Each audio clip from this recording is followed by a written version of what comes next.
This is Bilbao, and this is Slow TV Radio from the meeting point, broadcasting not only to Bilbao but throughout the world. Hello and welcome back to... Oh, I thought my voice was a bit high then, wasn't it? Hello! Hello and welcome back to Round the Table. Vengalo bien.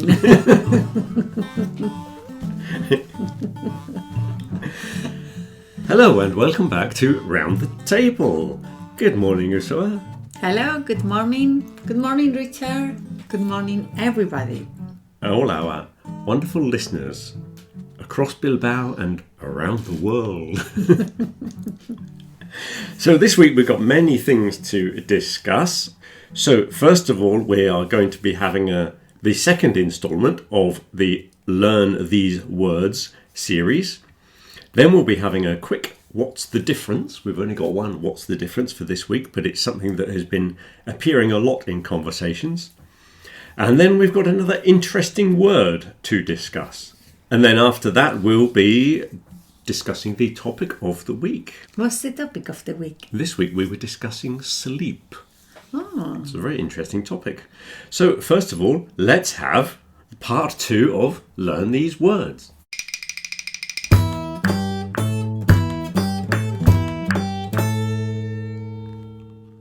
In the last instalment, we were looking at business women. Here are two business women. Business women. Biscuit, circuit, and build have a silent U.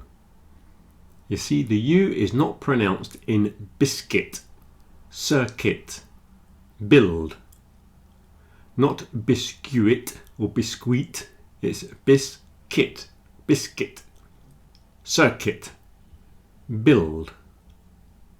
They all have a silent U. But fruit juice and suit, the I is not pronounced. Fruit juice and suit. Wonderful illustration there by the computer. Fruit juice suit. Fruit juice suit.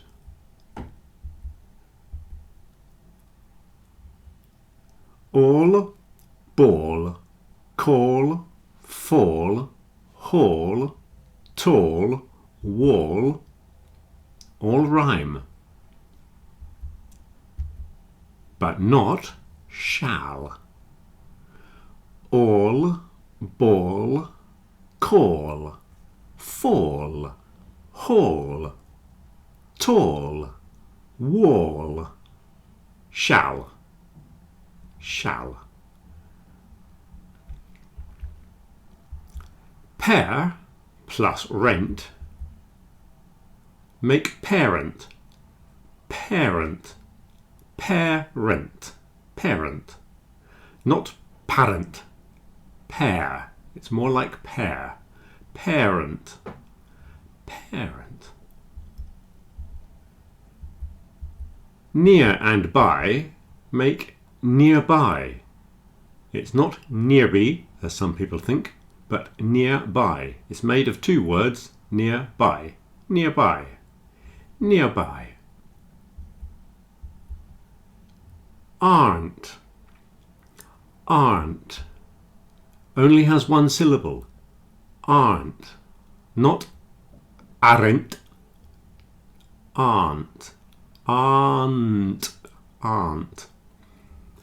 Another fantastic illustration by the computer. So aunt has just one syllable. Aunt. Friend also has one syllable. Friend. Ignore the I in this one. Pretend the I is not there and say friend, not friend. Friend. Just one syllable. Friend. Guard and guarantee. Guard and guarantee have a hard G and you don't pronounce the U. Guard, guarantee. Whole sounds like whole. So with or without the W, it's exactly the same sound. So whole and whole. Here is a whole donut. Whole meaning complete, and it has a hole in the middle. A whole donut with a hole. Huge rhymes with Scrooge. If you know Scrooge, the character from A Christmas Carol by Charles Dickens, he was actually quite small, but this one is very big. He is so big that we might say he is huge. Huge. It's not like Hugh. Okay, there are various people called Hugh, like Hugh Grant or Hugh Jackman. Lots of famous people are called Hugh, but this word is huge. Huge with a J on the end. Huge meaning enormous. And finally, stomach ache. Stomach ache. Architect and chemist. They have a CH which is pronounced like a K. Stomachache. Stomachache. Architect. Chemist. So here's a wonderful illustration of an architect with a stomachache, and he's gone to visit the chemist. Stomachache, architect and chemists. And I think that's all we need for this instalment of Learn These Words.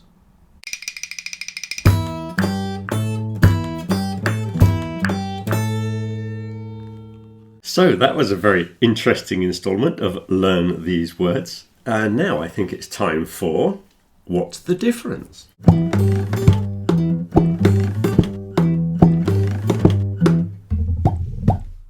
So here's a question then.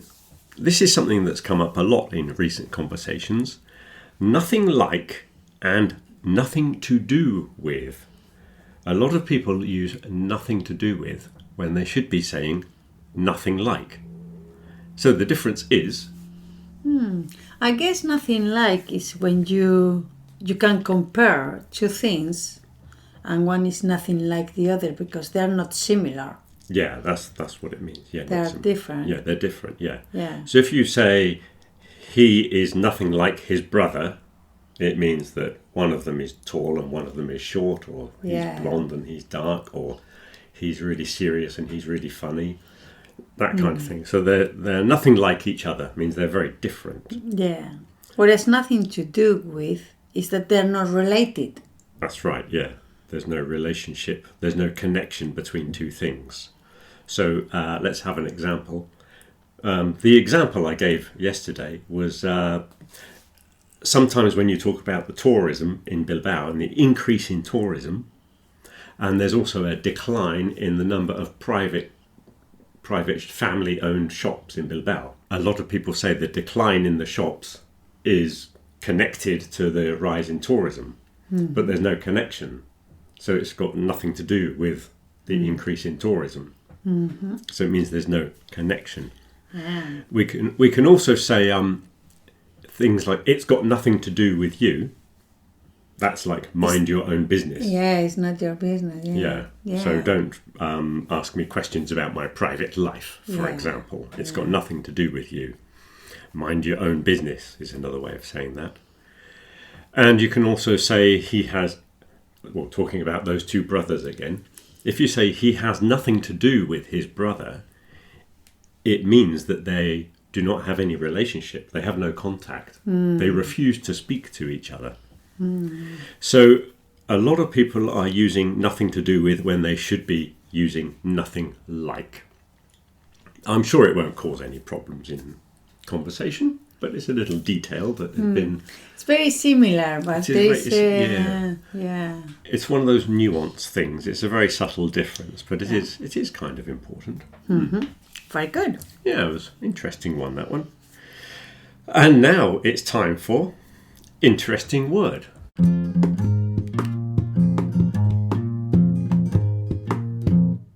And today's interesting word is drive. Now, a lot of people know the word drive and they associate it with being in a car. Yeah? Yeah. That's what most people think when they think Yeah. of drive. They think of driving cars. But it's another one of those words that was around a long time before cars were invented. As we were saying not long ago in one of the videos, how many computer-related words had previous meanings, and they just adapt old words to new meanings. The same thing happened with drive. It was adapted to the new world of driving cars, but it had a previous use. It means to move things forward. Imagine you lived out on a farm and you were bringing your sheep into market to sell them in Bilbao. In those days, they would walk behind the sheep, probably with a big stick and a dog, and they'd make the animals go forward, and they would drive the sheep to market. Okay. Okay, that's why you have a cattle drive. If you watch those cowboy films, you know when they're moving 20,000 head of cattle up to the railhead in San Antonio, Texas, or wherever they're going in those films. That's called a cattle drive. Yeah. And they're moving all those cows towards the big railway terminal or whatever they're doing. So that's a drive. So you can drive animals. So then when you have a wagon or a cart with a horse at the front, when you're sitting there and you make the horse go forward, you drive the horse. Ah, yeah. So that's where driving comes from. Yeah. So as soon as they invented the car, they just transferred the verb to Yeah, cars, even though there's no animal. So that's why driving got transferred to cars. So to move things forward or to move things in a direction, you've got a screwdriver, Okay. which is for driving in screws. Yeah. Yeah? You Yeah. I never thought about that. It makes the screw go in, doesn't it? Yeah, because cool. I thought that's a very long name for. Yeah, well, it drives screws, you see. Yeah, And you yeah, can yeah. also use a hammer to drive in nails. Okay. When you could hammer in a nail, but you could use the hammer to drive it in. What about the expression "she drives me crazy"? Yeah, she drives me crazy. Why is it she? Well, it's a song. Oh, yeah. Oh, sorry. I was going to accuse you of sexism. I think it's a song. Yeah. Yeah, there's probably a lot of drive me crazy. And you drive me up the wall is another one, which means drive me crazy. You drive me up the wall. Yes, you push me in that direction. You push me. So it's all to do with moving things and people in directions, yeah? And then it can be used as motivation or ambition. So if someone has a lot of drive, it means they have a lot of ambition. Yeah? You could say things like, she was driven by her sense of loyalty. Okay. She was driven by her sense of loyalty. So loyalty was the motivation for her behaviour. Yeah. You've also got hard drives and pen drives in computers. And that's like the information that motivates everything. Okay. It keeps it all going. I guess that's where that comes from. Oh, lots Yeah. of meanings, yeah. Yeah, so really it's the same. Yeah, it's the same word with a very similar meaning, but it's just used in a variety of contexts. Yeah. But it's all sort of motivation, pushing things forward sort of thing. Yeah, it's an interesting word, isn't it? Very useful. Yeah. Well, that's why I said it's an interesting word.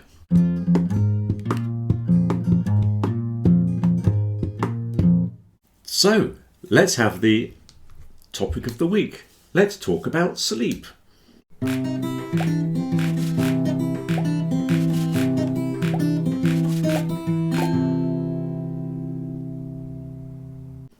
So you found some interesting things on your phone there, didn't you? Yeah, What was that? funny Yeah. enough. So this is a bit of the episode 2 of the Huberman Lab podcast. Yeah. He says psychologist or neurologist or I don't know. And funny enough, they were talking about sleep. Yeah. So it's giving us some, well, a list of things for how to get better at sleeping. Right. So this is the top tips then, yeah? Top tips. Top tips for sleeping. All right. So what does he recommend? Well, one that I think is very interesting, but not for everybody, because I don't think it's very easy to do, is to view sunlight by going outside within 30 to 60 minutes of waking. Mm-hmm. So when you wake up, you need to go outside. Yeah, but I think you can look at the window, for example. Oh, you can look out the window as well. Yeah. Yeah, that counts, does it? Yeah. It's just look at the natural sunlight Oh, right. Yeah. instead of, because most of the people, I think, first thing they do when they wake up is look at their mobile. Yeah. Yeah. And that gives like different signal to the brain. Yeah. You have to look at natural light. Oh, right. Yeah. Give signals to the brain. I see what you Yeah, mean. yeah. Because that is part of our natural cycles. Yeah, it's that going we to the circadian Yeah. cycles. And we see light, so light helps us wake up. Yeah. It's also not, I was thinking that you meant like going outside, but it is nice if you have breakfast on the balcony or in a garden. Yeah, for example. It is a yes. very nice way to have Yeah, breakfast. yeah. If you can. Yeah. But something I do, for example, is when I don't know, first thing, I look at the bathroom window because Yeah. that's where the suns come out. Yeah. Yeah. And I like looking at that window. Yeah. It's always a nice light as well. Yeah. Yeah. It is. So I always do that. And it says, gives you like different times because in some places they might get more light, more sunlight than others. So it says, for example, if it's like a bright day, Yeah. 10 minutes is enough. Yeah. Mm-hmm. But if it's very cloudy, maybe you need 20 minutes. And if it's very overcast, then 30 to 60 minutes. It's quite an interesting topic, light, really. Maybe I'll have to include it in the next book. Topic of light. Yeah. Because to do with waking up and sleeping patterns is quite relevant. And in the last book we were discussing time, and we spent a lot of time in that one talking about how we spend time during the day, but also sleeping patterns and when we wake up. Because a lot of it now is, our day is designated by the hours of work Yeah. and the clock. But in the past, I guess like what this guy's talking about is you wake up with light, and it was light that woke us up in the past. Yeah. And when light went down, in the evening, it was time to go to sleep. Yeah. In fact, they're also talking about the effects that looking at mobiles, that kind of light have when you go to sleep. And Yeah. that's something that's the last thing people do. Maybe Yeah. they look at their mobile, and that's also really bad because it's giving like a strange signal to the brain. Yeah, so it's sort of upsetting the rhythms. Yeah. Yeah, I can see that. Yeah. Yeah, so in fact, I know someone who's trying to do that, and she's eating like her dinner really early, Yeah. and then she's got special lights at home, so she's trying not to disturb that too much and going to bed as early as possible. Mm-hmm. Because that's not easy for everybody, but she lives alone, so that's easier as well. Yeah. When you have kids, I guess that's Oh, almost impossible. Yeah, that's also come up this week in conversation, because talking about sleep is very closely connected to having children. Yeah. Because there's so much about, well, when you've got very young children and they wake up in the middle of the night, but then we were also talking about having a lie-in on Sundays. Yeah. And sometimes if you've got young children, having a lie-in is impossible because they decide to wake up. Yeah, it's funny that because I think, well, a few years ago I heard a program about teenagers, and they've realized that when you are a teenager, your rhythms change as well, yeah? Yeah. So I think it was in Germany, they've realized that it takes longer for them to go to sleep. So that's why when they start early in the school, they are very tired, yeah?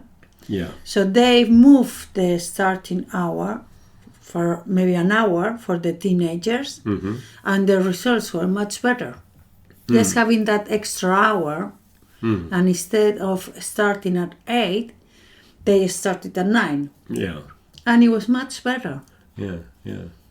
So Yes, again, it's a bit like working with clocks. We always set these fixed times, and no one considers what is the most productive time to do things. And like you say, sometimes people just aren't functioning in the morning. yeah. Some people take a long time to wake up. So how do you call those people that are early people, or some people are evening people? Oh, they say early birds, Yeah. because there's an expression: the early bird catches the worm. That's one expression: the early bird catches the worm. And the people who function in the evening are called night owls. Okay. Night owls, because owls obviously are more nocturnal, aren't they? Yeah. So that's another thing. Yeah, yeah. What about what do you think about this changing the clock time now? Then I think it's quite disruptive, and I'm not sure why. I've heard lots of explanations of why they do it, and it's to do with farmers during the First World War or something like that. But really, if you wake up and it's dark, or it's light, whichever way it goes, then you can just start work later. I don't know why everyone has to change the clock. it's something to Just do say, for saving energy. Yeah, but you could just say, right, instead of everyone having to change the clock, wouldn't it be better if the group of people that are affected say we'll start work at 9 o'clock instead of 8 o'clock? Because I don't know if they've ever calculated how much lost time there is, and how many people are arriving at work at the wrong time, or being 1 hour late for meetings, or missing buses and trains. But there must be a lot of chaos caused by that. And it seems like children and old people are very affected by this change. So in Europe, they said that next year will be the last one. Well, Right. 2026, I think, that they Right. changed. They're going to stop it. Yeah. Good. I guess it's not so bad when you got mobile phone, because it sort of automatically corrects, doesn't it? But in Yeah. the past, you had to go around the house changing all the clocks, and the clock on the cooker, and the clock in the kitchen, the clock in the hallway, and The problem is in some places, like when the clock goes, I don't know, forward, then it doesn't get light till maybe 9:30 or 10 in the morning. yeah. That's really late, don't you think? Well, I suppose so. Yeah, I suppose if you're going to work in the dark, like you were saying about needing to see sunlight in the morning. Yeah. If you're going to work in the dark, you're not going to be properly awake, even when you're driving, let alone when you get to work. Yeah. What else did this guy Huberman talk about then? Well, another thing is wake up at the same time each day and go to sleep when you first start to feel sleepy. Oh, right. And I think that's very important. Yeah, I don't do that. I start to feel tired, and then I force myself to survive that, and then I get what they say is you get a second wind. Yeah. Get second wind. It's like the second energy. Yeah. I guess it comes from sailing or something like that, from the olden days on ships, to get a second wind. Yeah, so I should go to bed when I first feel tired. Yeah. You go to bed at 9 o'clock and then get up at 3 o'clock in the morning. Yeah. But imagine how long your day will But be. that's why I have siestas. Oh, he's talking about siestas as well. Yeah, what does he say about the Uh, siesta? Limit daytime naps to less than 90 minutes. 90 minutes? 90 minutes, yeah. So it's 1.5, Well, yeah. who has siestas of 1.5 hours? Well, I know someone. But it goes from less than 90 minutes to don't nap at all. Well, I mean, But 20 minutes is but okay. people have always said having a nap in the afternoon is good for you. Yeah, yeah, But he's changed that. So long as it's less than 90 minutes, we're okay. yeah. But having no nap is better than 90 minutes. Well, I don't agree with this one. I think having a little rest is good. Yeah, I think it's been proven that it improves your function afterwards, I Yeah. think. Yeah. I guess if you go for more than an hour, you don't wake up again. I think that's hard when you've had a big Long siesta. one, yeah. To wake up afterwards is more difficult. Yeah, and you have headache and things like that. But it's always like another day for me. Yeah.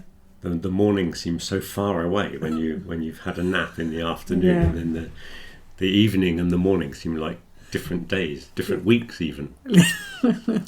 Yeah.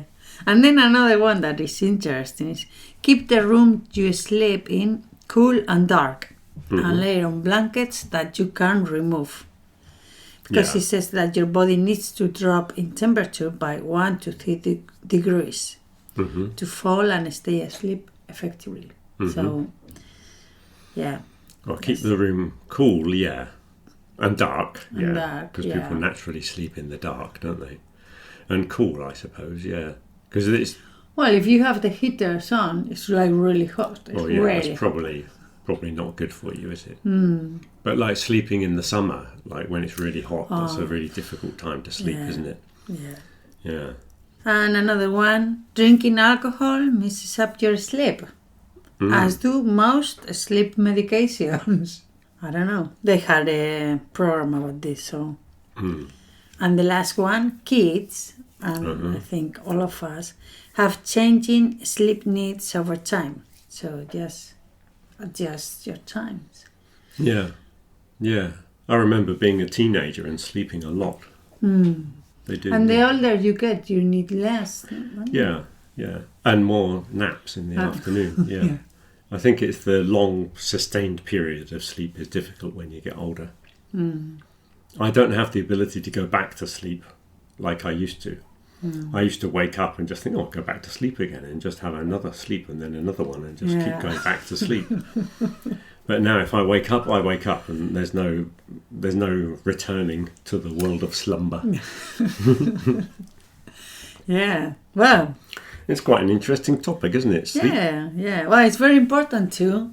Yeah. In fact, they talk about this because they post something on Instagram and everybody left loads of comments. So it's a big problem around the world. Yeah, yeah. Well, as somebody said this week, it's one thing that is largely ignored, even though certain people take a lot of care of their diets and, what goes into them. Their nutrition and all that kind of stuff is important. A lot of people are going to gymnasiums to keep fit and keep flexible, but we're kind of ignoring our sleep and how important that is. And I think it's sort of a Western world thing that we're so busy working and we looking at the clock all the time and every minute is important. Yeah. And if you think about it, you spend a third of your life asleep. So for some people, they must think, well, that's such a waste of time. Well, they should make the most of the other 2/3 then. Yeah, this is true, yeah. But maybe if you have a good night's sleep, then the other 2/3 is more valuable. You can function better, you Yeah. can get more done Yeah. than trying to cut down on sleep. And then you're probably wasting a lot of time during the day by not being able to do things properly. And, it's an interesting topic this week, yeah. Next week, we're discussing reading, I think. Oh, Books, literature, or it could just be newspapers. Reading in general, because it could be talking about reading things online, which is not quite the same thing. But we'll have to discuss that next week. So that's all we have time for. So don't forget to tune in next week, everybody. And until then, have a good week. Till next week. bye. Bye.